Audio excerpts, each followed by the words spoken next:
Okay कोई बात नहीं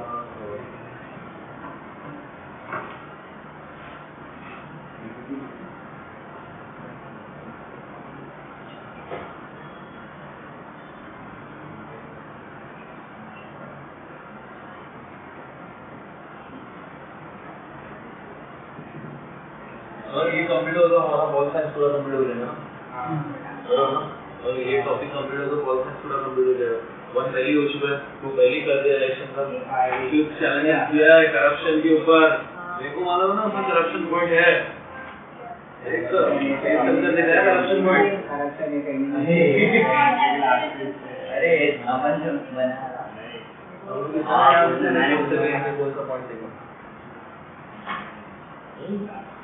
तो पॉलिटिकल पार्टी ऑलरेडी हो चुका है, फर्स्ट हो चुका है, सेकंड हो चुका है, थर्ड पॉलिटिकल पार्टी हो चुका है, फिर चैलेंजेस के ऊपर लोगों ने बताया करप्शन और ये लास्ट ये फॉल साइज कंप्लीट हो जाएगा। हिस्ट्री में 1 2 3 हो गया, 1 2 3 4 क्योंकि fourth history of Indian art है। हां और फिर मार्क्स वीडियो के ऊपर है। हां चलो स्टार्ट करें। वुमेन मूवमेंट तो ये independence period the progress in man India initiated a women movement. तो ये बताया जा रहा है कि आजादी के बाद में हमारे देश में वुमेन्स का मूवमेंट शुरू हुआ, जिसको भी वुमेन्स मूवमेंट ही पढ़े। देखिए तो मेरा कहने का मतलब क्या था, तो आजादी के बाद में धीरे धीरे मेंस को भी ऐसा लगना लगा कि वुमेन्स का भी मूवमेंट होना चाहिए। ओके वुमेन्स मूवमेंट उन्होंने क्यों शुरू किया? वुमेन्स मूवमेंट उन्होंने शुरू इसलिए किया क्योंकि पुराने जमाने में वुमेन्स के साथ अन्याय होता था। अन्याय हाँ डेफिनेटली अन्याय होता था, अत्याचार होता था।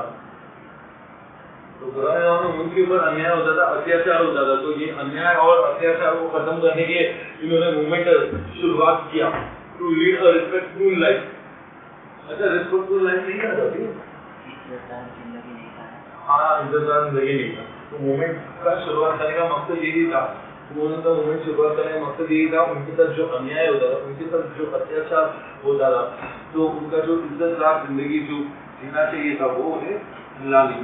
ओके इन सोशल लाइफ अभी उनको सपोर्ट किसने किया? किसी लीडर्स लोग ने सपोर्ट किया, कितने लोग सपोर्ट करे? ईश्वर चंद्र विद्यासागर, राजा राम मोहन रॉय, महात्मा ज्योतिराव फुले, सावित्रीबाई फुले, महर्षि Keshav Karve, Pandita Ramabai Ranade to the initiative and ending the practice of sati। क्या होता है सती प्रथा?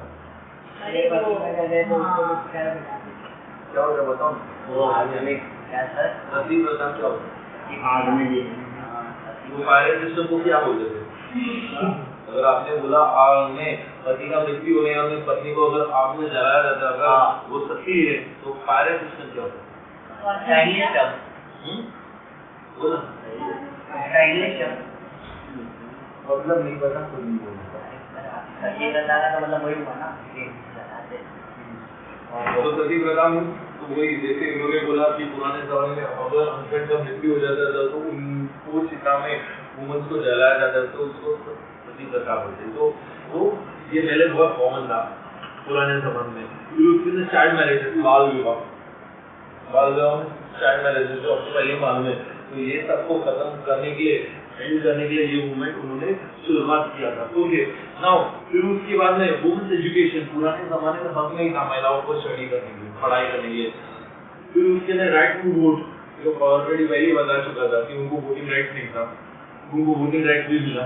Women's are possible to do work of reformist, पहले वुमेन्स को हक नहीं था कि वो काम करे। तो ये वुमेन मूवमेंट पूरा इसलिए स्टार्ट किया गया कि इनके साथ जो भी अन्याय हुआ, जो भी अत्याचार हुआ, इनको जो मिलना चाहिए था वो नहीं मिला, इसलिए ये सब मूवमेंट उन्होंने शुरुआत किया।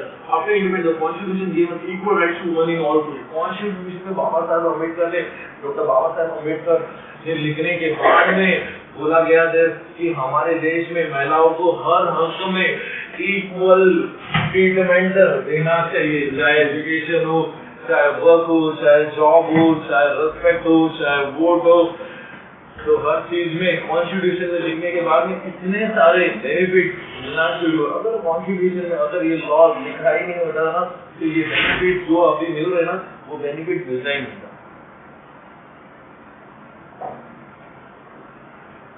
लिखा वो बंदा का फायदा इनको मिल रहा है, नुकसान हम झेले। नो डिबेट नो आर्ग्यूमेंट, ठीक है। Equal in several field. तो बहुत जगह पे ऐसा माना जाता था कि जो रिस्पेक्ट हमें मिलते वो रिस्पेक्ट इन्हें नहीं दिया जाता। अभी हर फील्ड में इक्वल रिस्पेक्ट मिलते हैं। ये सब अम्बेडकर साहब के कारण इतना रिस्पेक्ट मिल रहा है आपको हर जगह पे।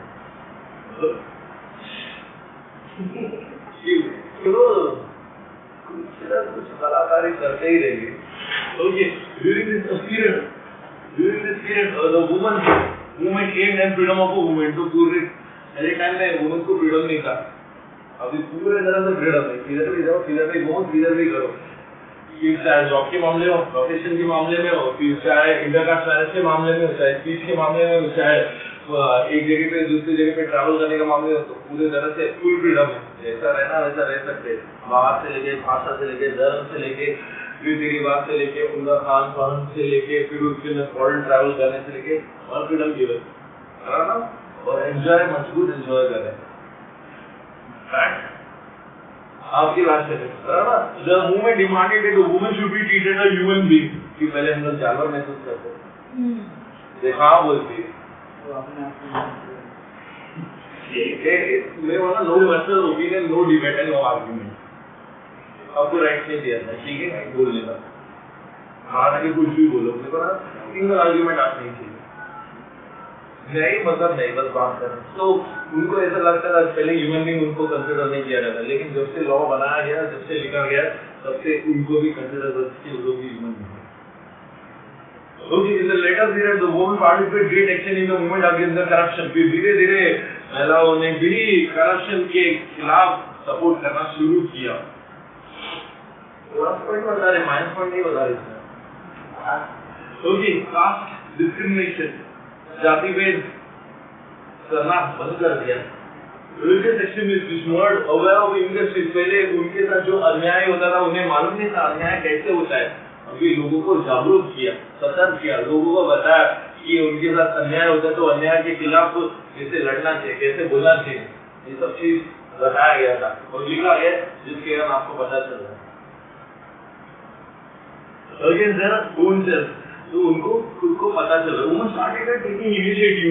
पहले महिलाओं को हक नहीं था, उनका फैसला वो लोग खुद लिया था। अभी उनको पूरे तरह से हक है, कुछ भी करो, कोई पूछने वाला नहीं है।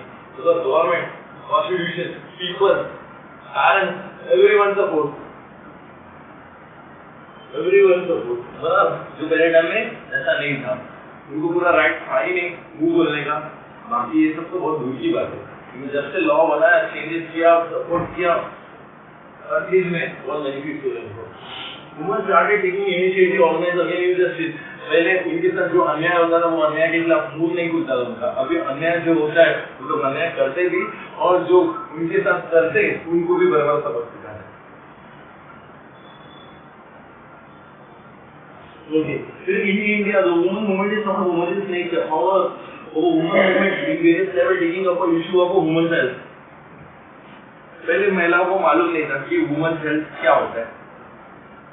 365 दिन 12 महीना साल भर जिंदगी भर सबसे बड़ा प्रॉब्लम उनकी लाइफ में उनका हेल्थ इश्यू ही होता है। जितना कमाओ उतना खर्चा डबल हो जाता है।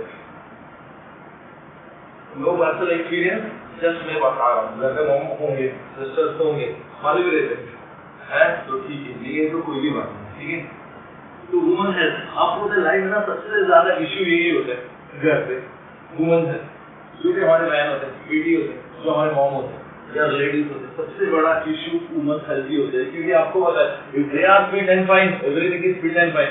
If they are not fit और फाइन, तो घर जो होता है पूरे तरह से क्या होता है, वो पर्टिकुलर पर्सन जो भी होता है, भाई उनको मालूम होता है। तो इसीलिए बोला जाता है, इसीलिए जितना हो सकता है उतना ज्यादा इनको संभाल के सुरक्षित रखो, क्योंकि ये है तो सब कुछ है, चाहे घर हो, चाहे देश हो, चाहे दुनिया। इसलिए इन्हें सुरक्षित रखना हमारा जिम्मेदारी है। खाने में तो रोक टोक नहीं, कुछ भी खाओ, कैसे भी बीमार हो, कैसे भी खर्चा करो, वो सब चलेगा, लेकिन ये पॉइंट इसमें बताया कि उनको सुरक्षित रखो। सोशल सिक्योरिटी, समाज में लोगों को सुरक्षित रखो,